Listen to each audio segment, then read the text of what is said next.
Guys मी आदित्य, तुमचं welcome आहे आजच्या आपल्या ब्लॉगमध्ये.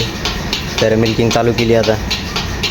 त्या गायला आपल्या खुराक टाकल्यावर दुधाची सवय आहे, त्यामुळे आपण शेवटतीला खुराक टाकतो मिल्किंगच्या टायमाला.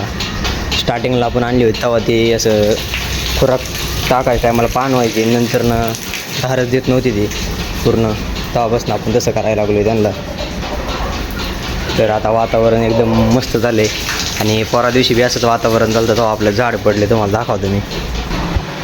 हे बघा, ते झाड पडलं होतं बाबळीचं, हे आपलं नुकसान बी झालं आहे तिथं, दाखवते बी तुम्हाला, थांबा. तर हे बघा, इथनं बिथाड वगैरे सगळं तुटलं आहे,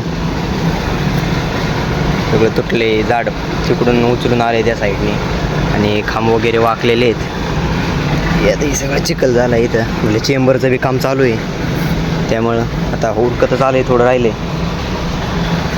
काय असं तुटलेलं आहे झाड सगळं, त्यामुळे आपल्याला नुकसान बी झालं आहे थोडंफार. आता हे नीट करायला लागणार आहे वाकलेलं आपल्याला.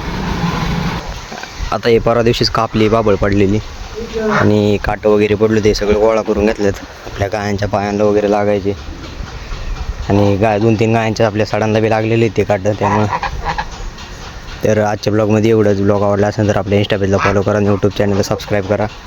बाकीचं उद्याच्या ब्लॉगमध्ये भेटू, उद्याच्या ब्लॉगमध्ये.